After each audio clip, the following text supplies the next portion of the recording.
Et nous revoilà avec Loïc, infirmier responsable chez Checkpoint, pour la deuxième partie de ce podcast autour du chemsex. Et en ce qui te concerne, est-ce que je peux te demander à quel moment et comment tu t'es rendu compte que ta consommation de produits stupéfiants dans le cadre du chemsex devenait sérieusement problématique? Ce qui m'a fait me poser la question, c'est vraiment les pertes de maîtrise en lien avec la consommation. Moi, j'ai eu des conséquences tout de suite, quoi. La première fois où je me shoot, le lendemain, j'arrive en retard au travail parce que j'arrive pas à arrêter de shooter. Et l'engrenage commence comme ça, quoi. Et c'est ma consommation, à la suite de ça, c'est 5 années de consommation, et c'est 5 années de systématiques conséquences. Mais ça veut dire que je suis conscient des conséquences.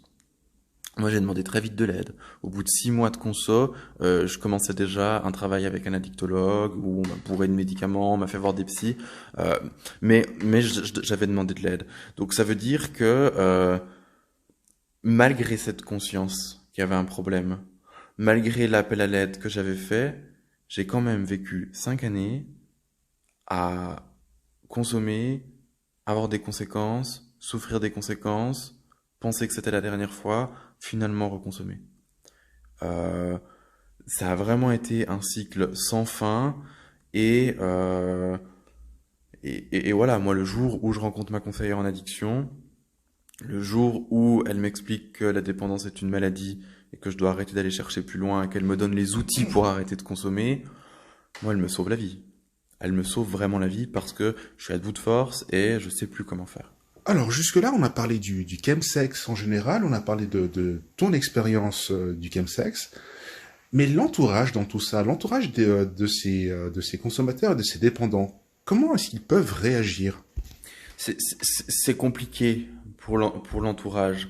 C'est compliqué parce que dans les situations de dépendance, le dépendant exige que l'entourage comprenne, mais l'entourage n'est absolument pas en mesure de comprendre. C'est d'ailleurs pour ça que dans les situations de dépendance, on observe un isolement. On observe un repli sur soi parce que, en tant que dépendant, on ne comprend pas pourquoi on n'est pas aidé comme on aimerait être aidé, on ne comprend pas comment on n'est pas soutenu comme on aimerait être soutenu, et puis cette maladie, elle a pour objectif de nous isoler, pour qu'on consomme encore plus. Donc on se renferme petit à petit sur soi. Moi je pense que l'entourage doit se protéger du dépendant.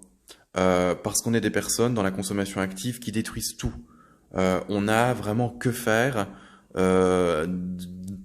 du bonheur des autres, on a que faire de ce qu'on va provoquer comme conséquence sur les autres.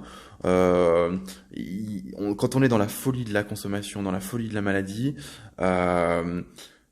c'est produit, il n'y a rien d'autre qui compte, quoi. Donc, moi, ce qui m'a aidé, c'est justement quand je me suis rendu compte que j'étais en train de perdre ma famille. Ça a été quelque chose qui m'a montré que c'était une conséquence supplémentaire.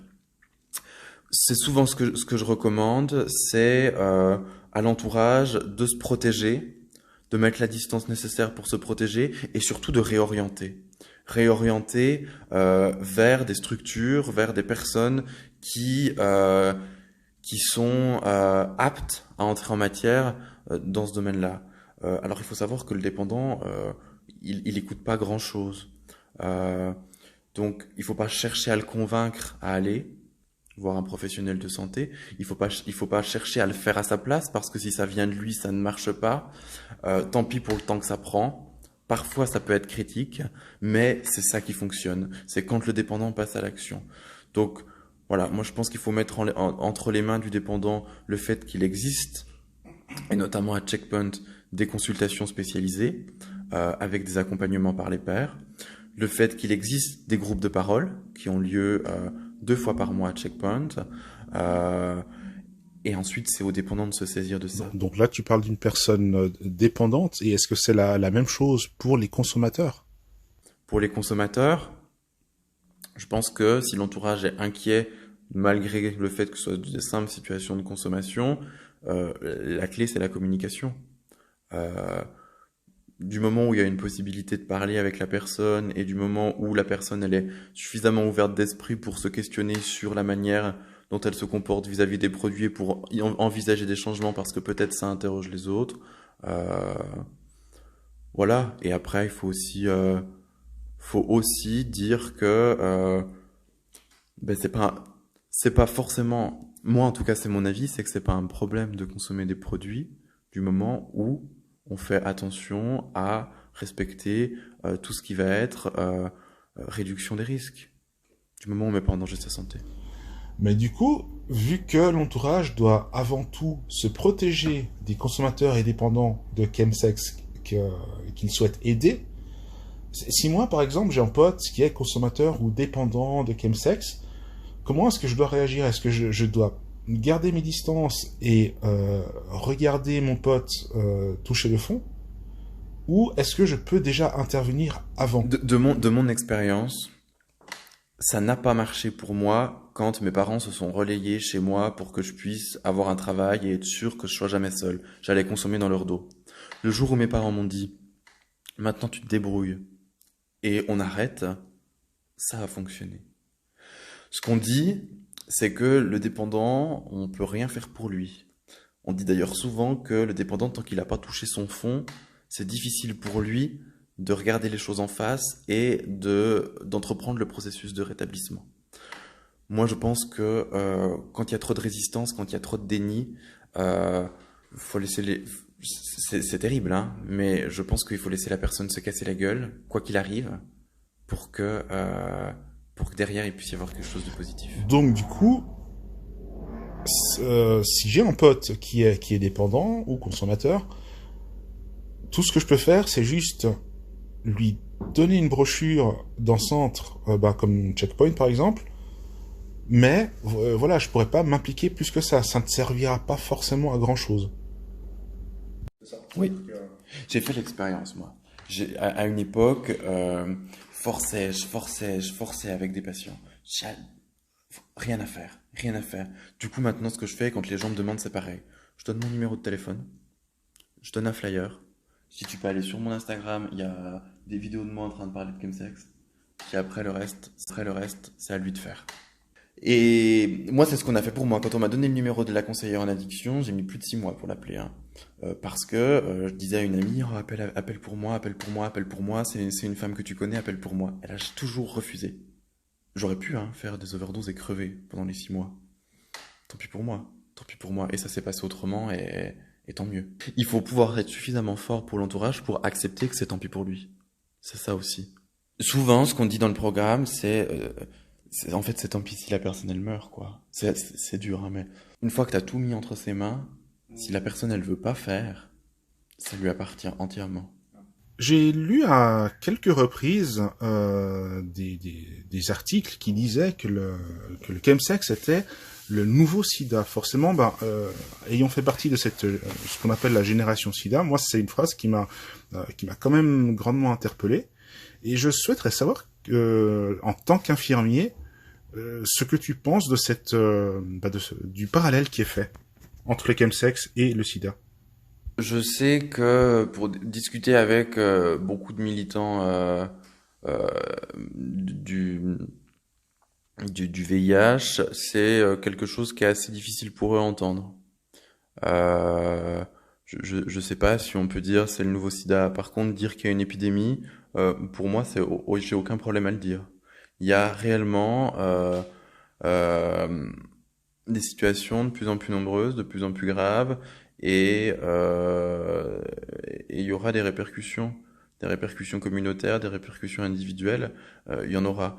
Et il y a vraiment, vraiment des leçons à tirer de l'épidémie sida pour affronter l'épidémie de chemsex. Parce que la réponse communautaire étant à mon sens la plus adaptée, on doit remobiliser les mêmes mécanismes à l'intérieur de la communauté pour éviter l'exclusion parce que les personnes en situation de difficulté ont besoin de pouvoir avoir des lieux où elles vont pouvoir venir s'exprimer.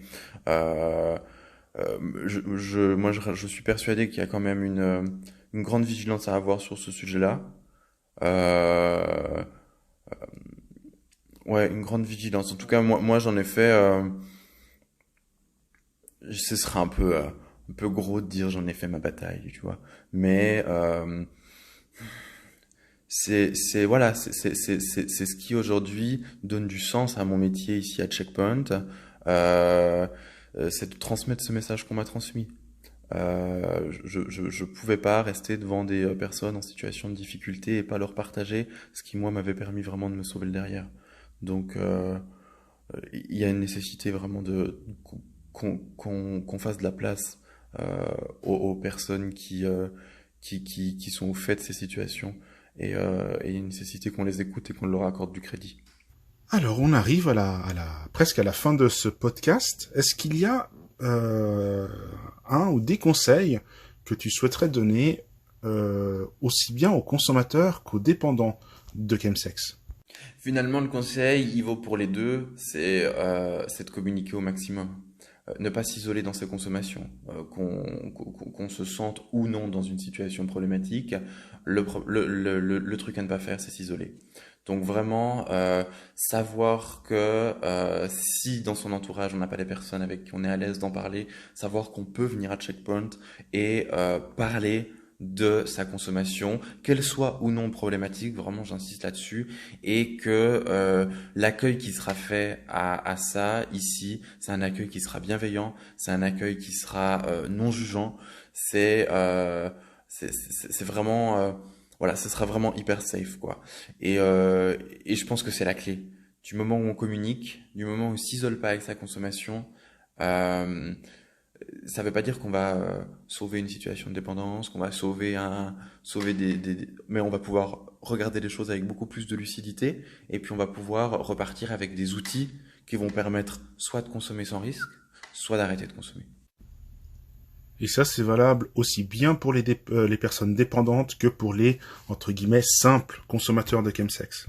Parler, vraiment. Eh bien, merci Loïc, merci pour ce que tu as partagé avec nous et pour toutes les informations que tu nous as fournies à propos du chemsex. Et vraiment, un grand bravo à toi et à toute l'équipe de Checkpoint pour le travail que vous faites en matière de santé. Merci à toi.